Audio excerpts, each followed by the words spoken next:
found a GPS tracker under my truck while changing oil. Professional installation. Still warm, meaning someone had just put it there. At 73 years old, why would anyone need to track me? To find the truth, I mailed that tracker to Canada. I didn't tell anyone. I just waited, watched, listened. 14 hours later, my son's phone started ringing non-stop. His face went white, and that's when I knew who'd put it there. Before I tell you what happened next, drop a comment below. Where are you watching this from? And what time is it there right now? I want to know how far this story is reaching. The Saturday morning oil change was a ritual I'd kept for 42 years. Same time, same routine. Slide the creeper under the Silverado, drain the old oil, replace the filter, fill it back up. My joints complained more than they used to, but I could still do the work myself. Always had, always would. That's when my hand hit something that shouldn't have been there. I stopped. Felt around the undercarriage again, this time paying attention. My fingers found metal, smooth and foreign, not part of the truck. I grabbed the flashlight from my toolbox and rolled back under. The beam caught it immediately. A black box about the size of a deck of cards, magnetically attached to the frame. A tiny LED blinked red in the darkness. Professional installation. Industrial-grade magnet. This wasn't some cheap toy from an electronics store. I'd been a mechanical engineer for 43 decades before I retired. I knew equipment. This was expensive. Maybe $500. And it was still warm to the touch. Not warm from the Arizona sun. It was barely 62 degrees out here in late October. Warm from recent use. Someone had installed this thing recently. Very recently. I didn't rip it off. That would have been stupid. Instead, I took photos from every angle with my phone. Close-ups of the serial number stamped on the side. Wide shots showing exactly where it was mounted. I documented everything, the way I'd been trained to document mechanical failures back in my engineering days. Then I grabbed a paper towel from the workbench, carefully wiped my prints off the device, and removed it. The magnet released with a soft click. I wrapped it in a Ziploc bag and carried it inside, leaving the oil change half-finished. At my kitchen table, I stared at the thing through the plastic. GPS tracker. Had to be. But who would put a tracker on a 73-year-old man's truck? I mentally ran through the list. Only 3 people had been in my garage this past week. Harold, my neighbor 2 plots down, 77 years old, barely knew how to use his flip phone. No way Harold installed something like this. The propane delivery guy who'd filled my tank on Wednesday, but he was a stranger, didn't know me, had no reason to track some random customer. And Marcus, my son, who'd stopped by Thursday afternoon supposedly to check on the horses. I sat back in my chair thinking. Marcus had spent 17 minutes in the garage alone. Said he was checking the tire pressure on my truck, being helpful, making sure the old man's vehicle was safe. Except Marcus had never cared about those horses. Not once in 37 years. And checking tire pressure doesn't take 17 minutes. My engineer's mind started putting pieces together. The warmth of the device meant it was active, transmitting. Someone was watching where I went. Someone who needed professional equipment to do it. I looked at my phone, at Marcus's number and my contacts. My thumb hovered over it. Now, I'd learned something in 43 years of solving mechanical problems. Never jump to conclusions without data. Test your hypothesis first. Observe the system. See what breaks when you apply pressure. I opened the drawer in my kitchen desk and dropped the Ziploc bag inside. The truck would stay in the garage. I wouldn't drive anywhere. And I'd wait to see who asked questions. If someone was tracking me, they were about to get very confused about why I'd suddenly stopped moving. I closed the drawer and looked out the window at my quiet ranch. 3 people had keys to my garage. Only one of them knew trucks well enough to install a tracker properly. My son. I didn't call Marcus, didn't confront him. I did what I'd learned in 43 years of engineering. Test the hypothesis before drawing conclusions. Sunday morning came quiet. I fed the horses, mended fence, cleaned the barn, normal weekend work. The Silverado sat in the garage, untouched. The tracker sat in my desk drawer, silent. My phone never rang. Monday, I stayed close to the house, repaired the porch railing, organized the tool shed, made chili that would last the week. Still no reason to drive. The truck stayed put. At 3 in the afternoon, my phone buzzed. Marcus. "Sack, Dad. Just checking in." His voice had that casual tone people use when they're trying too hard to sound casual. "I'm fine," I said. "Cool. No reason. Haven't heard from you. Your truck running okay?" There it was. Not, "How are you feeling?" He asked about the truck. "Actually, I'm having transmission trouble," I said, keeping it in the garage for now. His voice shifted, got tighter. "What's wrong exactly? Where are you taking it? How long will it take?" 3 questions in 6 seconds. That wasn't concern. That was panic, barely controlled. "Just some slipping between gears. Probably needs new fluid. I'll get to it when I get to it." "But why are you asking so many questions about my truck?" Silence on his end. Then, "I just want to make sure you're safe. At your age, car trouble can be dangerous." "I'm 73, Marcus, not dead." I hung up. Marcus didn't call to check on me. He called to check on the truck, which meant he was watching it. Tuesday morning, I was pulling weeds when the phone rang again. Dad. "Hey," Marcus sounded breathless. "I was thinking maybe I could visit this weekend?" "Sure," I said, "but the truck's still not fixed." "You're sure it's just the transmission?" His voice went up half an octave. "Nothing else wrong with the truck?" I stopped pulling weeds. That was too specific. What else would be wrong with it?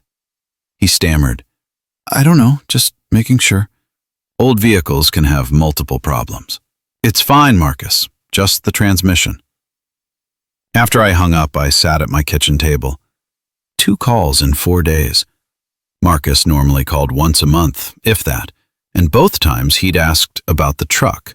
Not about me, not about the ranch. The truck. I opened the desk drawer and looked at the Ziploc bag. The tracker's LED still blinked red, patient and persistent. My engineer's brain started connecting dots. 7 months ago, Marcus had helped me set up Wi-Fi, insisted on doing it himself. 4 months ago, he'd fixed my laptop when it was running slow, spent an hour alone with it. This wasn't an isolated incident. This was a pattern. Marcus hadn't been helping me. He'd been preparing for what? I didn't know yet. But the tracker wasn't about keeping me safe. If it were, he wouldn't be panicking when I stayed home. This was about control, about knowing where I was at all times. Tuesday night, I sat in the dark and thought about my son, about the boy who'd learned to change oil beside me in this garage, who'd grown into a man I apparently didn't know anymore. Sex, if you're finding this story gripping, make sure to hit that like button and share it with someone who needs to hear this. Your support means everything. If Marcus was this desperate to track my movements, there had to be a reason. Something that made him willing to lie to his own father. I needed to know how far he'd go. I picked up my phone and scrolled through my contacts until I found a name I hadn't called in years. Raymond Fletcher, long-haul trucker, old friend, and a man who asked no questions. Time to give Marcus something to really worry about. Raymond Fletcher answered on the second ring. His voice was rough from 37 years of diesel fumes and truck stop coffee. "Walter, you know what time it is? 7 in the morning and I need a favor. Must be important if you're calling this early. Can you get something to Winnipeg for me?" Silence, then a low chuckle. "What kind of something?" "The kind you don't ask about." 22 minutes later, I met Raymond at the Interstate 91 truck stop just outside Tucson.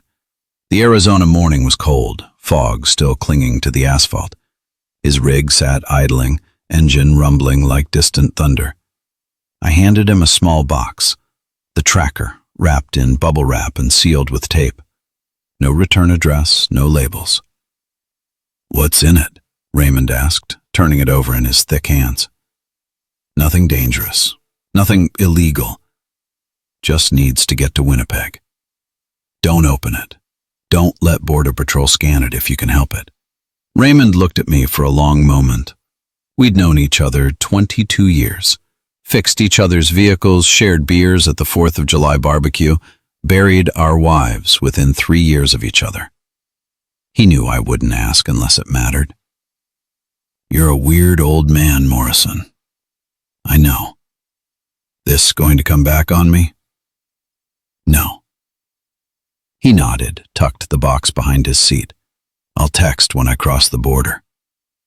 His truck pulled away north, red taillights disappearing into the fog. I watched until I couldn't see them anymore, then drove home. The waiting was the hard part. I fed the horses, checked the fence line, made myself a sandwich I didn't eat. Kept my phone in my pocket, volume turned all the way up. 3 in the afternoon. Nothing. 6. Still nothing. At 8, my phone buzzed. Text from Raymond. "Crossed border. Package delivered to your friend." I typed back, "Thanks. I owe you." 9. I was washing dinner dishes when my phone rang. "Marcus." "Hey, Dad. How's it going?" Too cheerful, forced. "Making dinner," I said. "You just checking in?" "You home?" "Where else would I be?" Right. "Truck still broken?" "Still working on it." "So you're at the ranch, not driving anywhere?" I set down the dish towel slowly. "Marcus, what's this about?" "Nothing. I'm just making sure you're okay." His voice was tight, stretched, thin like wire about to snap. 10. The phone rang again. "Dad, where are you?" Not a greeting, a demand, raw panic. "I'm at home, where I've been all day. Why are you yelling?" "Your truck. Are you sure you're at the ranch?" "Son, are you drunk?" In the background, Vanessa's voice cut through, sharp as glass. "Give me the phone." "No, let me." Marcus, muffled, arguing with her. "Marcus, what the hell is going on?" His voice dropped to almost a whisper. "Dad, we need to talk in person. Tomorrow morning, 10. It's important. Really important. Don't go anywhere tonight, okay? Just stay home." I'm 73 years old. Where would I go? After I hung up, I sat in the dark kitchen for a long time. Marcus hadn't asked if I was okay. He'd asked where I was, which meant he had the tracking app on his phone right now, watching, seeing his father's truck make an impossible journey 1,600 miles north across the Canadian border. My son had been watching my every move. And now that he'd lost me, he was terrified. Good. Let him sweat. Tomorrow, I'd find out what else he'd been doing. That night, I couldn't sleep. Something Marcus said kept bothering me. "Are you sure you're at the ranch?" How would he know if I wasn't? The tracker was in Canada, unless there was another way he'd been watching me. At 2 in the morning, I walked to my office. The laptop sat on my desk. Marcus had helped me set up Wi-Fi 7 months ago, insisted on doing it himself, and he'd fixed it 4 times when it ran slow. I opened Task Manager. Marcus had taught me that once, ironically. I scanned the running processes. Most I recognized, but one stood out. Remote Access Service.exe. I stared at it for a full minute. I almost Googled it on the laptop, then stopped. If someone was watching my screen, they'd know I'd found it. I pulled out my phone and searched there. The results made my hands shake. Remote desktop software. Allows someone to view your screen, access files, control your computer from anywhere. I checked when it was installed. 7 months ago. The exact day Marcus had helped with Wi-Fi. I dug deeper into the file access logs. Recent files accessed remotely.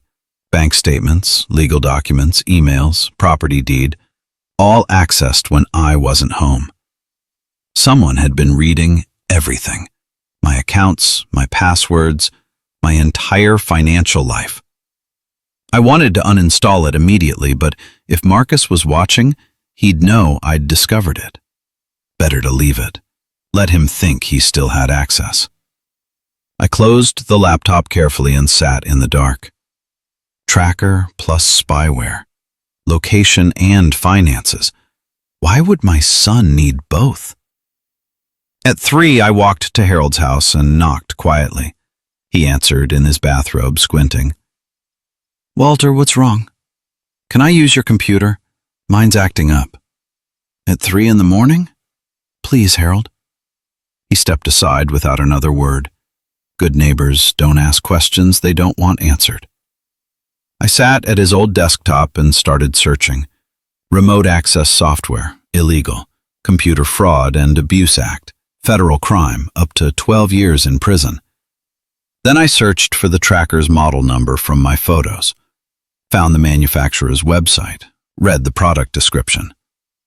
My blood went cold.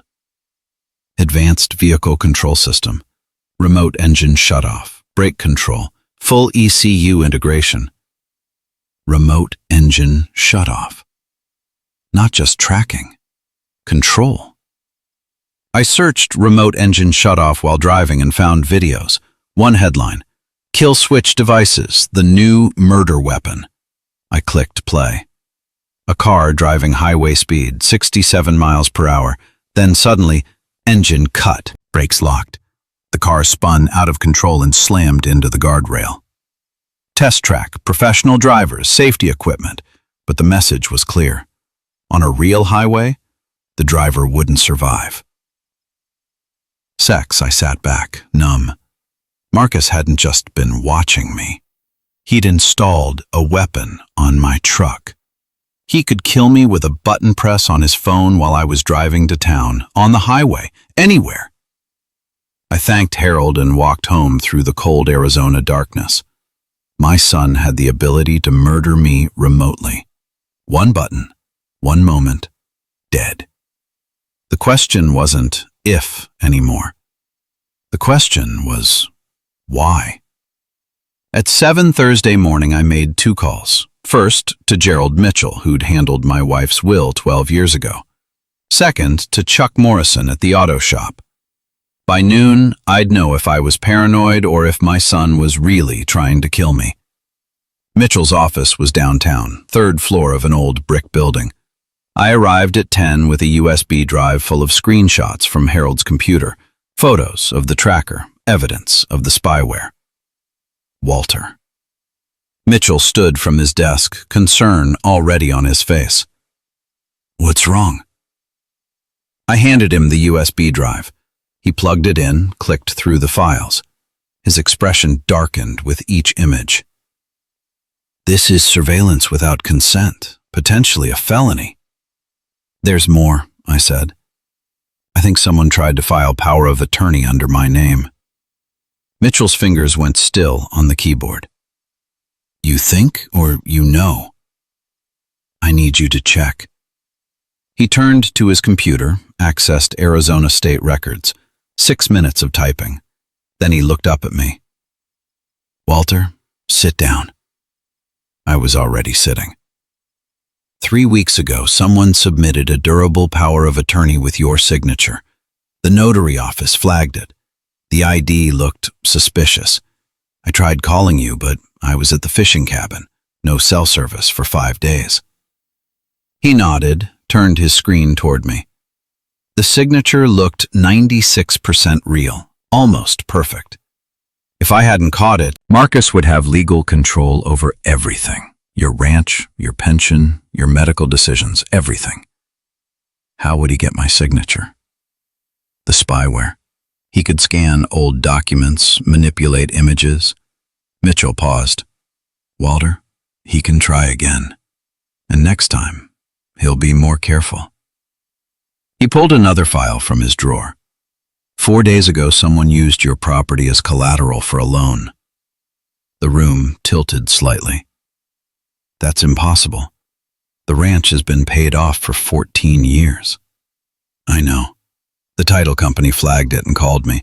Someone forged your signature on a loan application. $365,000. The number hit me like a fist. Who would lend that much? It's not a legitimate lender. It's a loan shark operation disguised as an investment firm. High interest, violent collection methods. When people don't pay," he didn't finish. "Marcus owes them." Mitchell nodded. "A lot. And he used your ranch without your knowledge. If he'd gotten power of attorney first, it would have been legal." At noon, I drove to Chuck's auto shop with the tracker photos. The garage smelled like oil and burnt rubber. Chuck took one look at the pictures and his face went hard. "Where'd you find this?" "Under my Silverado." He led me to his office, typed the model number into his computer. "Walter, this isn't just GPS. This is a kill switch device," he explained. "Connects to the engine control unit. Can remotely cut fuel, disable the engine, lock the brakes." He pulled up a video. A car driving 62 miles per hour. Then suddenly, engine dead, brakes locked, the car spinning out of control. Highway speed? You die. "Can you trace who bought it?" "No. Dark web, untraceable. But whoever installed it had physical access to your truck and knew what they were doing." He looked at me seriously. "Walter, this is attempted murder. You need to call the police." I drove home slowly, checking every car in my mirrors. Marcus had 365,000 reasons to kill me. He had the tools to do it. And according to Mitchell, the loan sharks would come calling in 3 weeks. That was 14 days ago. I had 52 hours left. I didn't sleep Thursday night either. Instead, I sat with a cup of cold coffee and a phone number I hadn't called in 17 years. Michael Patterson, retired detective. The only man I trusted to dig into my son's life without judgment. At 3 a.m, I opened my notebook and wrote out a timeline. 7 months ago, spyware installed. 3 weeks ago, power of attorney attempt. 2 weeks ago, tracker installed. 4 days ago, loan application. The pattern was clear. Escalating preparation. I picked up the phone and dialed. Michael answered on the 3rd ring, his voice thick with sleep. "This better be good. It's 3 a.m. "Michael, it's Walter Morrison." Silence. Then his voice cleared. "Walter, what's wrong?" "I need you to look into someone. My son." A long pause. Michael knew I wouldn't ask unless it was desperate. "What do you need?" "Everything. His finances, who he owes, what he's been doing. By tomorrow." "That's a tall order." "I'll pay triple your rate." "Walter, I don't need your money. If you're calling about your kid at 3 a.m, it's bad enough. Give me 5 hours. At 7, my phone rang. "Walter, sit down." I was already sitting. Your son is drowning. Borrowed $365,000 from a firm called Apex Investment Solutions. The loan sharks Mitchell mentioned.